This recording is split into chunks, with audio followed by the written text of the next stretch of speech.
Ang wakas ay malapit na. Nang higit pa sa ating naiisip.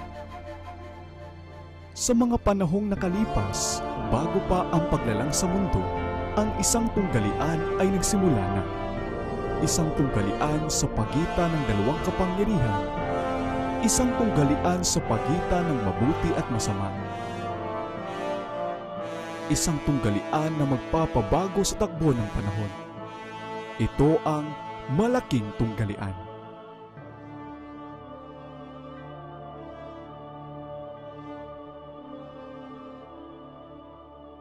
Kabanata 38, ang huling babala. Nakita ko ang isa pang anghel na nanaog mula sa langit na may dakilang kapangyarihan at ang lupa ay naliwanagan ng kanyang kaluwalhatian. At siya'y sumigaw ng may malakas na tinig na nagsasabi, "Bumagsak, bumagsak ang dakilang Babilonya." Ito'y naging tirahan ng mga demonyo, pugad ng bawat espiritong karumaldumal at pugad ng bawat karumaldumal at kasuklam-suklam ng mga ibon. At narinig ko ang isa pang tinig na mula sa langit na nagsasabi, "Magsilabas kayo sa kanya, bayan ko, upang huwag kayong madamay sa kanyang mga kasalanan at huwag kayong makabahagi sa kanyang mga salot." Apokalipsis 18, 1, 2 at 4. Ang kasulatang ito ay tumutukoy sa panahon na ang babala tungkol sa pagbagsak ng Babilonya na sinabi ng ikalawang anghel sa Apokalipsis 14:8 ay mauulit. At saka may karagdagang pagbanggit sa mga kasamaang pumapasok sa iba't ibang samahang bumubuo sa Babilonya simula ng unang ibigay ang pabalitang ito noong tag-araw ng taong 1844. Isang napakasamang kalagayan ng daigdig ng relihiyon ang inilalarawan dito. Sa bawat pagtanggi sa katotohanan, ang isipan ng mga tao ay padilim ng padilim, ang kanilang puso ay patigas ng patigas, hanggang sa sila'y mapaligiran na ng kapusungan ng di paniniwala. Bilang paglaban sa mga babalang ibinigay ng Diyos, magpapatuloy silang yurakan ang isa sa mga alituntunin ng 10 utos hanggang sa sila'y maakay na usigin yung mga nangahawak sa kabanalan nito. Si Kristo ay binabaliwala dahil sa paghamak sa kanyang salita at sa kanyang bayan. Habang tinatanggap ng mga iglesia ang mga turo ng espiritualismo, ang pamimigil na inilagay sa pusong makalaman ay naaalis at ang relihiyon ay nagiging balat kayong nagkukubli sa pinakamasasamang kasalanan. Ang paniniwala sa pagpapakita ng mga kaluluwa ang siyang nagbubukas ng pintuan para sa mga espiritong nahihikayat sa kasamaan at sa mga doktrina ng demonyo. Kung kaya't ang impluwensya ng masasamang anghel ay madadama sa mga iglesia. Tungkol sa Babilonya, sa panahong ipinakita sa hulang ito ay sinasabi, ang kanyang mga kasalanan ay nagkapatong-patong na umaabot hanggang sa langit at natatandaan ng Diyos ang kanyang mga kasalanan. Apokalipsis 18:5. Napuno na niya ang hangganan ng kanyang kasalanan at ang pagkawasak ay malapit nang sumapit sa kanya. Subalit meron pang mga tao ang Diyos sa Babilonya at bago dumalaw ang kanyang mga katulan, ang mga tunay na mananampalatayang ito'y dapat palabasin upang sila'y huwag madamay sa kanyang mga kasalanan at huwag makabahagi sa kanyang mga salot. Kaya nga't merong kilusang sinisimboluhan ng anghel na bumaba mula sa langit na nililiwanagan ang lupa ng kanyang kaluwalhatian at sumisigaw ng may malakas na tinig na ipinagbibigay alam ang mga kasalanan ng Babilonya. Kaugnay ng kanyang mensahe ay narinig ang panawagan, "Magsilabas kayo sa kanya, bayan ko." Ang mga babalang ito, kasama ng mensahe ng ikatlong anghel, ang bumubuo sa huling babala na ibibigay sa mga naninirahan sa lupa. Nakakatakot ang isyong kahaharapin ng sanglibutan. Ang mga bansa sa lupa na nagkakaisa upang makipaglaban sa mga utos ng Diyos ay ipag-uutos na ang lahat, ang hamak at ang dakila, ang mayayaman at ang mga dukha, ang mga malaya at mga alipin, Apokalipsis 13:16, ay dapat makiayon sa mga kaugalian ng simbahan sa pamamagitan ng pangingilin sa maling sabat. Lahat ng hindi susunod ay lalapatan ng kaparusahang sibil at sa wakas ay idedeklarang sila'y karapat-dapat mamatay. Sa kabila naman, ang kautusan ng Diyos na nagtatagubilin sa araw ng kapahingahan ng lumikha ay hinihingi rin ang pagsunod at nagbababala ng galit laban sa lahat ng sumusuway sa mga tuntunin nito. Yamang na ipakita na ng ganyang kalinaw ang isyu sa harapan niya, sino mang yuyurak sa kautusan ng Diyos upang sundin ang utos ng tao ay tumatanggap sa tanda ng hayop. Tinatanggap niya ang palatandaan ng katapatan sa kapangyarihang pinipili niyang sundin sa halip na sa Diyos. Ang babalang galing sa langit ay, kung ang sino man ay sumasamba sa hayop at sa kanyang larawan at tumatanggap ng tanda sa kanyang noo o sa kanyang kamay, ay iinom din naman ng alak ng puot ng Diyos na inihahandang walang halo sa kopa ng kanyang puot. Apokalipsis 14:9-10. Ngunit walang isa mang magdaranas ng puot ng Diyos malibang na ipaunawa ng lubos ang katotohanan sa kanyang isip at budhi, pero tinanggihan pa rin niya. Napakarami ang hindi nagkaroon ng pagkakataong marinig ang mga bukod-tanging katotohanan para sa panahong ito. Ang pananagutan sa ika-4 na utos ay hindi pa naihaharap sa kanila sa tunay nitong liwanag. Ang Diyos na bumabasa sa bawat puso at sumusubok sa bawat motibo ay hindi babayaang madaya tungkol sa mga isyu ng tunggaliang ito ang sino mang nagnanais malaman ng katotohanan. Ang utos ay hindi ipinipilit sa tao ng walang sapat na pagkaunawa. Bawat isa ay magkakaroon ng sapat na liwanag upang makapagpasya ng may katalinuhan. Ang Sabat ang magiging dakilang subukan ng katapatan, sapagkat ito ang bahagi ng katotohanan na bukod-tangi ng pinagtatalunan.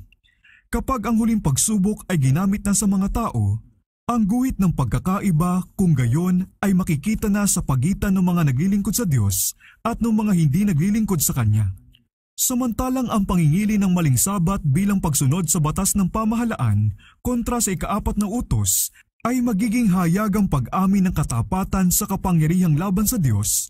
Ang pag-iingat naman ng tunay na sabat bilang pagsunod sa kautusan ng Diyos ay katibayan ng katapatan sa lumikha. Samantalang yung isang grupo ng mga tao, dahil sa pagtanggap sa palatandaan ng pagpapasakop sa kapangyarihan ng mga bansa sa lupa, ay tumatanggap ng tanda ng hayop. Yung isa naman, sa pagpili sa palatandaan ng katapatan sa kapamahalaan ng Diyos, ay tumatanggap ng tatak ng Diyos. Hanggang ngayon, yung mga nagpapahayag sa mga katotohanan ng mensahe ng ikatlong anghel ay madalas na inaakalang nananakot lamang. Ang mga hula nila na ang paghihigpit sa relihiyon ay maghahari sa Estados Unidos, na ang simbahan at ang pamahalaan ay magkakaisa upang usigin yung mga sumusunod sa mga utos ng Diyos, ay ipinahahayag na walang batayan at hindi kapanipaniwala. Buong tiwalang sinasabi na ang bansang ito ay hindi raw magiging iba kailanman kaysa sa kung ano ito, tagapagtanggol ng kalayaang pangrelihiyon. Ngunit habang ang paksa ukol sa pagpapatupad sa pangingili ng linggo ay malawakang isinusulsol, ang pangyayaring matagal nang pinagdududahan at hindi pinaniniwalaan ay nakikita ng dumarating at ang ikatlong mensahe ay magkakaroon ng epekto na hindi nito nagawa noon. Sa bawat henerasyon ay nagsusugo ang Diyos ng kanyang mga lingkod upang sawayin ang kasalanan, kapwa sa sanglibutan at sa iglesia. Ngunit ang gusto ng mga tao ay kalugod-lugod na mga bagay ang sabihin sa kanila at ang dalisay at di pa kunwaring katotohanan ay hindi po pwede. Maraming reformador ang nagpasyang gumamit ng labis na hinahon sa pagtuligsa sa mga kasalanan ng iglesia at ng bansa noong simulan ang kanilang gawain.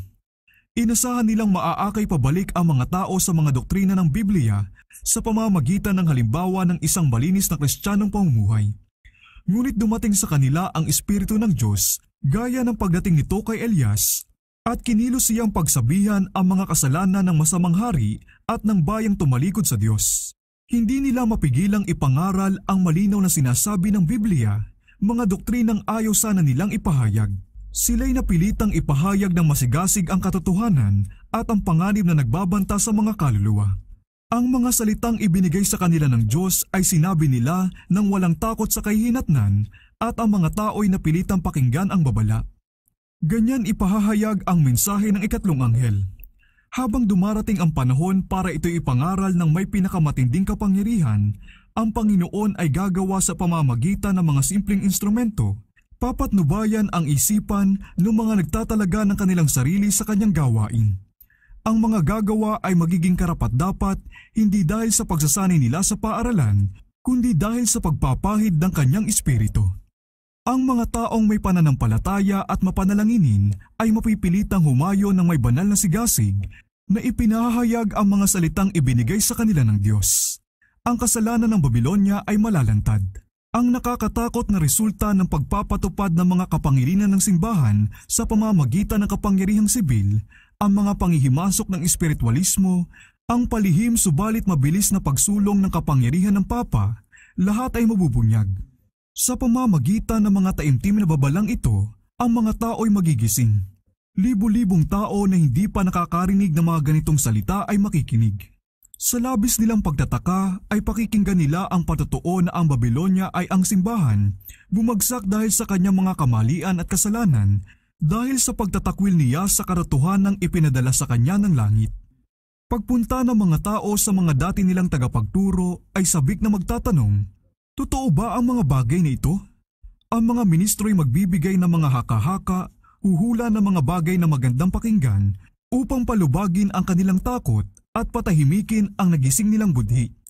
Ngunit dahil marami ang tumangging masiyahan sa kadalubasaan ng tao lamang at pilit na humihingi ng malinaw na ganito ang sabi ng Panginoon, ang mga tanyag na ministro gaya ng mga Pariseyo noong unang panahon na napuno ng galit dahil pinagdududahan ang kanilang kapamahalaan ay tutuligsain galing daw kay Satanas ang mensahe at ang karamihan na mahilig sa kasalanan ay susulsulan nila na laitin at usigin yung mga nagpapahayag nito. Habang ang tunggalian ay nagpapatuloy sa mga bagong larangan at ang isipan ng mga tao ay tinatawagan sa niyuyurakang kautusan ng Diyos, si Satanas ay aktibo. Gagalitin lamang ng kapangyarihang taglay ng mensahe yung mga kumakalaban dito. Ang mga parit ministro ay gagawa ng mga pagsisikap na halos higit sa magagawa ng tao upang huwag makapasok ang liwanag, baka ito'y sumikat sa kanilang kawan.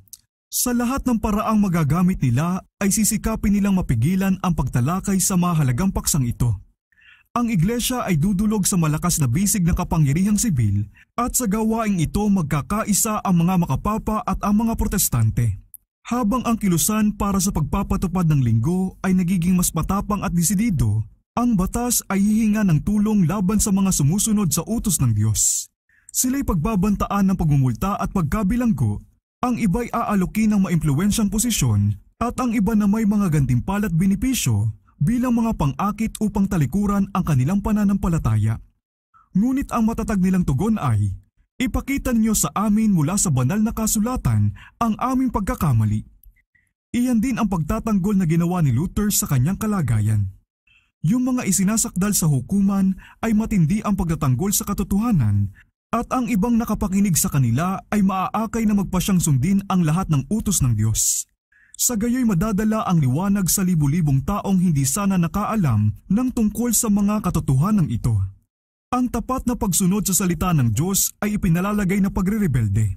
Dahil binulag ni Satanas, ang mga magulang ay gagamit ng kalupitan at kabagsikan sa sumasampalatayang anak, pagmamalupitan ng mga amo ang alilang tumutupad sa utos ng Diyos. Ang pagmamahal ay lalamig, ang mga anak ay hindi pamamanahan at palalayasin pa nga sa bahay. Ang sinabi ni Pablo ay literal na matutupad. Ang lahat ng ibig mabuhay na may kabanalan kay Kristo Jesus ay daranas ng pag-uusig. 2 Timoteo 3:12. Sa pagtanggi ng mga tagapagtanggol ng katotohanan na igalang ang Sabat na linggo, ang iba sa kanila'y ipapasok sa bilangguan, ang iba ay patatapon sa ibang lugar, ang iba ay tratratuhing alipin. Sa karunungan ng tao, ang lahat ng ito'y parang imposible ngayon, ngunit kapag inalis na sa mga tao ang pumipigil na Espiritu ng Diyos at sila'y mapasailalim na sa kapangyarihan ni Satanas na galit sa mga banal na utos, magkakaroon ng kakaibang pagbabago. Ang puso ay pwedeng maging sobrang lupit kapag inalis na ang takot at pag-ibig na galing sa Diyos. Habang papalapit na ang bagyo, maraming tao na nagpahayag ng pananampalataya sa mensahe ng ikatlong anghel, ngunit hindi na pabanal ng pagsunod sa katotohanan, ang aalis sa kanilang paninindigan at sasama sa panig ng mga kalaban. Sa pakikisama sa sanglibutan at pakikibahagi sa espiritu nito, halos ganun na rin ang pananaw nila sa mga bagay at kapag ibinigay na ang pagsubok, sila'y laang piliin ang mas madaling panig ng nakararami. Ang mga taong matatalino at kalugod-lugod magsalita na dati nagagalak sa katotohanan ay gagamitin ang kanilang impluwensya upang dayain at iligaw ang mga kaluluwa. Sila ang magiging pinakamatinding kaaway ng dati nilang mga kapatid. Kapag may mga nangingili ng sabat na dinadala sa harapan ng mga hukuman upang magtanggol para sa kanilang pananampalataya, ang mga tumalikod na ito ang siyang pinakamahusay na tauhan ni Satanas upang magsinungaling at mag-akusa sa kanila. At sa pamamagitan ng mga maling sumbong at pasaring ay susulsulan ang mga pinuno laban sa kanila. Sa panahong ito ng pag-uusig, ang pananampalataya ng mga lingkod ng Panginoon ay masusubok. Matapat nilang ipinahayag ang babala na umaasa sa Diyos at sa kanyang salita lamang. Ang Espiritu ng Diyos na kumikilos sa kanilang puso ang pumilit sa kanila para magsalita. Dahil pinasigla ng banal na sigasig at dahil malakas ang banal na udyok sa kanila, sinimulan nila ang pagsasagawa ng kanilang mga tungkulin. Hindi inaalintana ang kahihinatnan ng pagsasabi sa mga tao ng salitang ibinigay ng Diyos sa kanila. Hindi na nila isinasaalang-alang ang kanilang makalupang kapakanan, ni sinikap pang iligtas ang kanilang reputasyon o ang kanilang buhay. Ngunit kapag ang bugso ng pagsalungat at kahihiyan ay biglang dumating sa kanila, ang iba na sinakmal ng malaking takot ay parang gustong magsabi, "Kung nakita lang namin ang kahihinatnan ng aming pagsasalita, na nahimik na lang sana kami." Sila'y napapaligiran ng mga hadlang. Sinasalakay sila ni Satanas ng matitinding tukso. Ang gawain na kanilang ginawa ay parang napakalayo pa sa kaya nilang matapos. Binabantaan sila ng kamatayan. Ang mga sigasig na nagpasigla sa kanila ay nawala na, subalit hindi na sila makakaurong pa. At sa pagkadama ng lubos nilang kahinaan, sila'y nangalong sa makapangyarihan sa lahat para sa kalakasan. Naalala nila na ang mga salitang sinabi nila ay hindi sa kanila, kundi sa Kanya na nag-utos sa kanila na ibigay ang babala. Inilagay ng Diyos ang katotohanan sa kanilang puso at hindi nila mapigilang ipahayag ito. Ganong ding mga pagsubok ang naranasan ng mga tao ng Diyos sa mga nakaraang panahon. Iginiit ni na Wycliffe, Huss, Luther, Tyndale, Baxter at Wesley na ang lahat ng doktrina ay dapat subukin sa pamamagitan ng Biblia at sinasabing tatalikuran nila ang lahat ng ipinagbabawal nito. Laban sa mga taong ito, ang pag-uusig ay nangalit sa walang awang bagsik nito, ngunit hindi pa rin sila tumigil sa pagpapahayag ng katotohanan. Ang bawat panahon sa kasaysayan ng Iglesia ay kapansin-pansin ng paglitaw ng espesyal na katotohanan na angkop sa pangangailangan ng bayan ng Diyos sa panahong iyon. Bawat bagong katotohanan ay nakasulong laban sa pagkamuhi at pagkontra. Yung mga pinagpala ng liwanag nito ay tinukso at sinubok. Ang Panginoon ay nagbibigay ng natatanging katotohanan para sa bayan niya sa panahon ng kagipitan. Sinong mangangahas na tumangging ipahayag ito? Inuutusan niya ang kanyang mga lingkod na ibigay ang huling paanyaya ng kahabagan sa sanglibutan. Hindi sila maaaring manahimik, maliban na lang kung nanganganib na ang kanilang kaluluwa. Ang mga kinatawan ni Kristo ay walang pakialam sa mga kahihinatnan. Dapat nilang gampanan ang kanilang tungkulin at hayaan ang mga ibubunga nito sa Diyos. Habang mas tumitindi ang pagsalungat, ang mga lingkod ng Diyos ay nalilito uli, sapagkat sa tingin nila ay parang sila ang nagdala ng krisis. Subalit sinisiguro sa kanila ng budhi at ng salita ng Diyos na ang kanilang tinatahak ay tama at bagaman nagpapatuloy ang mga pagsubok, sila'y pinalalakas upang makaya ito. Ang labanan ay nagiging mahigpit at matindi, ngunit ang kanilang pananampalataya at tapang ay lumalakas sa panahon ng kagipitan. Ang kanilang patotoo ay, hindi kami mangangahas na pakialaman ang salita ng Diyos at hati-hatiin ang kanyang banal na kautusan at sasabihin kailangan ang isang bahagi at ang isang bahagi naman ay hindi na, matamo lamang ang pabor ng sanglibutan. Kaya kaming iligtas ng Panginoon na aming pinaglilingkuran. Nalupig na ni Kristo ang mga kapangyarihan sa lupa at matatakot ba kami sa sanglibutang nalupig na? Ang pag-uusig sa iba't ibang anyo nito ay resulta ng isang prinsipyong mananatili hanggat nabubuhay si Satanas at hanggang may mahalagang lakas ang Kristyanismo. Walang taong makapaglilingkod sa Diyos nang hindi tatamuhin ang galit ng mga hukbo ng kadiliman. Sasalakayin siya ng masasamang anghel na nangangamba dahil inaagaw ng impluensya niya ang biktima sa kanilang mga kamay. Ang masasamang tao na nasusumbatan ng kanyang halimbawa ay makikipagkaisa sa kanila upang ilayo siya sa Diyos sa pamamagitan ng mga mapanghikayat na tukso. Kapag ang mga ito'y hindi nagtagumpay, gagamitin naman sila ng kapangyarihang namimilit upang pwersahin ang budhi. Ngunit hanggat si Jesus ay nananatiling tagapamagitan ng tao sa santuwaryo sa langit, ang pumipigil na impluensya ng banal na espiritu ay nadarama ng mga pinuno at ng mga tao. Sa ilang kaparaanan ay pinangangasiwaan pa rin ito ang mga batas ng pamahalaan. Kung hindi dahil sa mga batas na ito, ang kalagayan ng sanglibutan ay mas malala pa kaysa ngayon. Bagaman marami sa mga pinuno natin ang aktibong tauhan ni Satanas, ang Diyos ay merong ding mga tauhan sa mga pangunahing tao sa bansa.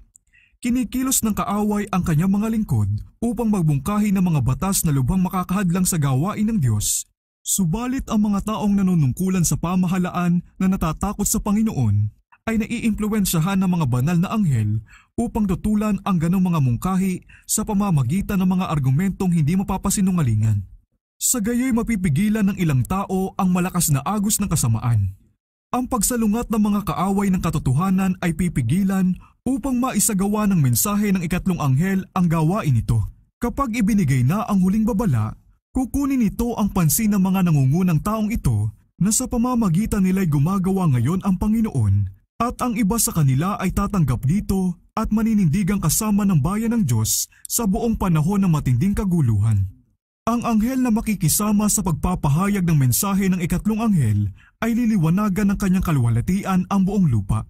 Dito'y inihuhula ang isang gawaing saklaw ang buong mundo at may pambihirang kapangyarihan. Ang kilusang Adventista noong taong 1840 hanggang 1844 ay isang maluwalhating paghahayag ng kapangyarihan ng Diyos. Ang mensahe ng unang anghel ay nakaabot sa lahat ng himpilang misyonero sa sanglibutan at sa ilang bansa ay nagkaroon ng pinakamalaking interes sa relihiyon na nasaksihan sa alinmang lupain mula noong reformasyon ng ika-16 na siglo. Ngunit ang mga ito'y mahihigitan na makapangyarihang kilusan sa ilalim ng huling babala ng ikatlong anghel. Ang gawain ay magiging kapareho noong araw ng Pentecostes. Kung paanong ibinigay ang unang ulan nang ibuhos ang banal na espiritu sa pagsisimula ng ebanghelyo upang sumibol ang mahahalagang binhi, ganon din naman ang huling ulan ay ibibigay sa pagtatapos nito upang mahinog ang aanihin. At ating kilalanin, tayo magpatuloy upang makilala ang Panginoon. Ang kanyang paglabas ay kasing tiyak ng bukang liwayway at siya'y paparito sa atin na parang ulan tulad ng huli at unang ulan na dumidilig sa lupa. Hosea 6:3. Kayo'y matuwa o mga anak ng Zion at magalak sa Panginoon ninyong Diyos, sapagkat kanyang ibinigay ang unang ulan para sa inyong ikawawalang sala, kanyang ibinuhos para sa inyo ang isang masaganang ulan, ang una at ang huling ulan. Joel 2:23. At sa mga huling araw, sabi ng Diyos, ibubuhos ko ang aking espiritu sa lahat ng laman. At mangyayari na ang bawat tumatawag sa pangalan ng Panginoon ay mariligtas. Gawa 2:17-21. Ang dakilang gawain ng Ebanghelyo ay hindi magtatapos nang wala ang kapahayagan ng kapangyarihan ng Diyos na nakita sa pagsisimula nito. Ang mga hulang natupad sa pagkakabuhos ng unang ulan sa pagsisimula ng Ebanghelyo ay muling matutupad sa huling ulan sa pagtatapos nito. Nandito ang mga panahon ng kaginhawahan na inaasahan ni Apostol Pedro ng kanyang sabihin, kaya nga magsisi kayo at magbalik loob upang mapawi ang inyong mga kasalanan, upang ang mga panahon ng kaginhawahan ay dumating mula sa harapan ng Panginoon at upang kanyang suguin ang Kristo na itinalaga sa inyo, si Jesus. Gawa 3:19-20. Ang mga lingkod ng Diyos na nagliliwanag at nagniningning ang mga mukha sa banal na pagtatalaga ay magmamadaling tutungo sa iba't ibang lugar upang ipahayag ang mensahe mula sa langit. Sa pamamagitan ng libu-libong tinig ay maipapahayag ang babala sa buong sanglibutan. Maisasagawa ang mga himala, mapapagaling ang mga may sakit, at ang mga tanda't kababalaghan ay susunod sa mga sumasampalataya. Si Satanas ay gumagawa rin ng mga dakilang tanda, pati na ang pagpapababa ng apoy sa lupa mula sa langit sa paningin ng mga tao. Apokalipsis 13:13. Kung kaya't ang mga naninirahan sa lupa ay maihahatid sa pagpapasya kung saan sila maninindigan. Ang mensahe ay palalaganapin hindi gaanong sa argumento, kundi sa malalim na kumbiksyon ng Espiritu ng Diyos. Ang mga argumento ay naipahayag na. Ang binhi ay naihasik na at ngayon tutubo na at magbubunga. Ang mga babasahing ipinabigay ng mga manggagawang misyonero ay nagkaroon na ng impluwensya. Subalit marami pa ring taong nakintalan ang isipan ang nahahadlangang maunawaan ng lubos ang katotohanan o kaya'y sumunod. Ngayon ay nakapasok na ang sinag ng liwanag sa lahat ng dako, ang katotohanan ay nakikita na sa kalinawan nito at nilalagot na ng mga tapat na anak ng Diyos ang mga taling pumigil sa kanila. Ang kaugnayan sa pamilya, ang relasyon sa iglesia ay wala nang magagawa upang pigilan pa sila ngayon. Ang katotohanan ay mas mahalaga kaysa lahat ng iba pa. Sa kabila ng mga puwersang nagsama-sama laban sa katotohanan, marami ang magpapasyang manindigan sa panig ng Panginoon.